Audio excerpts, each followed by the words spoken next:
Episode 1 के start में हमें डिवाइन कॉन्टिनेंट के बारे में बताया जाता है जो कि 5 हिस्सों में डिवाइडेड होती है और the eastern, southern, western, northern और चैटर्न के पास काफी संसाधन होते हैं जीने के लिए। और हमें बताया जाता है कि इसी दौरान सेंट्रल डोमेन बंजर हो गया और यह गहरी जमीन में बसा हुआ था और सेंट्रल डोमेन जीवन को गर्म बनाए रखता था। ह्यूमंस के काफी सारे पावर हाउसेस रेस लगा रहे थे चारों आउटर क्षेत्रों को पाने के लिए। जो डोमिनिक बीस्ट थे वो इंसानों के लिए थे, इसलिए उन्हें सेंट्रल डोमेन के बीच में जाने को मजबूर किया गया। साल 425 में कुइजेई, जो कि हेवनली इवल सेक्ट का लीडर था, उसने संसाधनों में सफलता पाई और ह्यूमन फॉर्म को हासिल किया। उसने अपनी बीस्ट आर्मी के साथ ह्यूमंस पर अटैक कर दिया। उसने सबसे पहले पूर्वी क्षेत्र पर अटैक किया। वहीं दूसरी ओर पूर्वी क्षेत्र का लीडर हुई फोमिंग था। वहीं कुइजिए ने ड्रैगन को बुला लिया था और उस सिटी को डिस्ट्रॉय करने का ऑर्डर दे दिया था, जिसके बाद इंसानों और बीस्ट के बीच फाइट शुरू हो गई। लेकिन फोमिंग अपने साथियों के साथ लड़ता रहा, लेकिन ड्रैगन काफी भारी पड़ रहा था। तभी एक लड़की जिसका नाम निंग यूडिये होता है और वो क्लियर स्काई सेक्ट से होती है, उसके पास किसी भी चीज को जमाने की पावर होती है और वो उस ड्रैगन को आइस में जमा देती है और उसे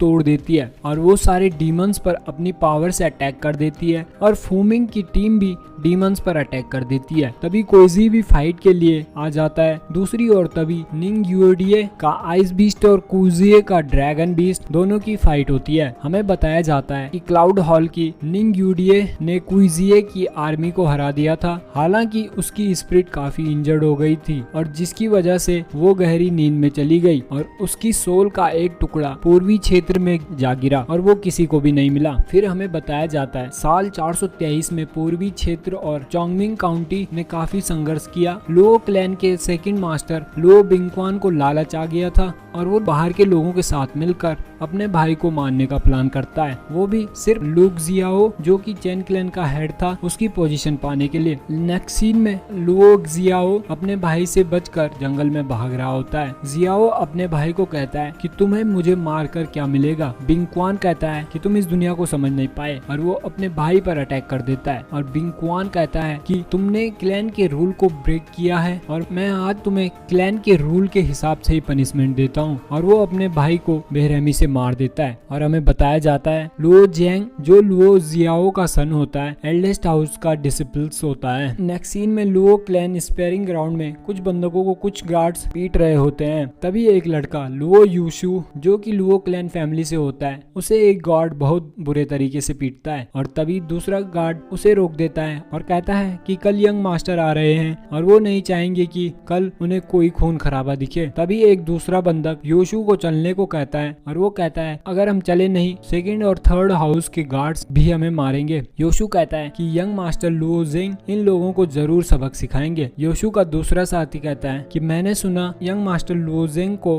अंडरग्राउंड प्रिजन में रखा है और उन्हें मेडिसिन खाने के लिए हर दिन फोर्स किया जा रहा है। और हम अंडरग्राउंड प्रिजन को देखते हैं जहां मास्टर लुओ जिंग अपनी जिंदगी से लड़ रहा होता है और उसे अपने बचपन के सपने आ रहे होते हैं और जब उसके फादर को मारा जाता है तो वो भी उसी जंगल में होता है और जेंग के फादर जिए कहते हैं कि तुम्हें और तुम्हारी सिस्टर को जिंदा रहना होगा और जेंग बिंगक्विंगलान पर सपने में अटैक कर देता है और दोनों की फाइट होती है, लेकिन बिंगक्विंगलान जेंग को हरा देता है। लेकिन ये एक सपना होता है और उसकी नींद खुल जाती है और तभी एक गार्ड लुओ जेंग पर अटैक करता है, लेकिन जेंग उसके गले को चैन से बांध देता है और वो कहता है कि फैंगकोंग, क्या तुम मौत को महसूस कर पा रहे हो? और फैंगकोंग कहता है कि यंग मास्टर लुओ पैरान कल यहाँ आ रहे हैं और अगर तुमने मुझे हर्ट किया तो तुम्हें पता है तुम्हारे साथ क्या होने वाला है। जेंग कहता है कि अगर तुम यहाँ मर भी गए तो कोई भी तुम्हारी कदर नहीं करेगा और तुम भी किसी की कदर नहीं करते हो। और फैंगकोंग कहता है कि यहाँ तुम्हारे अलावा और भी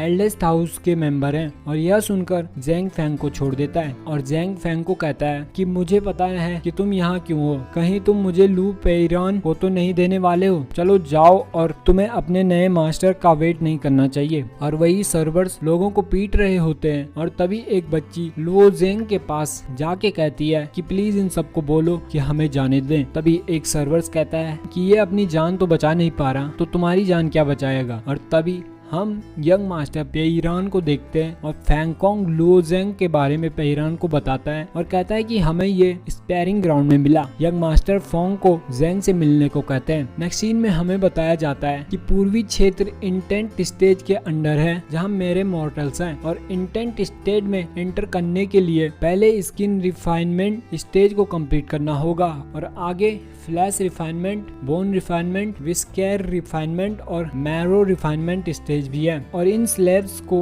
एज ह्यूमन बीट करना काफी मुश्किल है और तुम्हें यहाँ यही करना है। और एक गार्ड दूसरी टीम को आगे आने को कहता है। वहीं लुओ फेई जो कि लुओ क्लैन फैमिली से होता है वो कहता है कि प्लीज मुझे पिक मत करना, लेकिन कुछ लोग यूशु को आगे भेज देते हैं। एक वॉरियर यूशु पर अटैक करता है और तभी ज़ेंग उसे रोक देता है और वो गार्ड कहता है कि क्या तुम इसकी जगह लड़ना चाहते हो, और ज़ेंग कहता है कि मैं यूसु की जगह तुमसे लड़ूंगा और वो भी रूल के मुताबिक। एक मास्टर कहता है कि तुम दोनों खुद अपनी लाइफ के जिम्मेदार रहोगे और ज़ेंग उस वॉरियर को एक पंच और वो वॉरियर दूर जाके गिरता है और बाकी वॉरियर्स कहते हैं कि हमें लुओ ज़ेंग को सबक सिखाना होगा और वो सब ज़ेंग पर अटैक कर देते हैं, लेकिन ज़ेंग सबको एक एक करके आसानी से मार देता है। और तभी लुओ क्लैन का ट्रेनर जो कि सब स्टेज ऑफ बोन रिफाइनमेंट से होता है वो कहता है कि लुओ ज़ेंग के पास कुछ तो खास है, पर वो क्या है। और तभी यंग मास्टर भी वहाँ आ जाते हैं और लुओ पेइरान लुओ ज़ेंग की तारीफ करते हैं और कहते हैं कि मैं काफी सरप्राइज्ड हूँ कि तुमने इन लोगों को आसानी से हरा दिया, मुझे काफी अच्छा लगा यह देखकर। और ज़ेंग कहता है कि मेरी फैमिली ने मुझे कभी भी हारना नहीं सिखाया है। तभी फैंग कहता है कि तुम्हारी हिम्मत कैसे हुई यंग मास्टर को वापस जवाब देने की। पेइरान कहता है कि लुओ ज़ेंग मैं तुम्हें पहले ही हारा हुआ देख रहा हूँ और होपलेस देख रहा हूँ, चलो आओ और लड़ो मुझसे। और पेइरान काफी तेजी से ज़ेंग पर अटैक करने जाता है। ज़ेंग कहता है कि यह तो काफी फास्ट है और पेइरान कहता है कि क्या इसने तुम्हें डरा दिया, लेकिन तुम्हें अब डरना चाहिए क्योंकि जो होने वाला है उसकी तुमने उम्मीद नहीं की होगी। और वो ज़ेंग पर अटैक कर देता है और ज़ेंग काफी दूर जाके गिरता है। ज़ेंग कहता है कि तुम्हारा कल्टीवेशन लेवल काफी हाई है। पेइरान कहता है क्या हुआ, तुम्हें शॉक लगा। और यहाँ पेइरान कहता है लुओ क्लैन एनकेस्टर्स की पीठ पीछे दो हेवन और अर्थ पिल का यूज सिर्फ एक एलेक्सर में किया जा सकता है कल्टीवेशन लेवल को जल्दी से रेज करने के लिए। लुओ ज़ेंग कहता है कि तुमने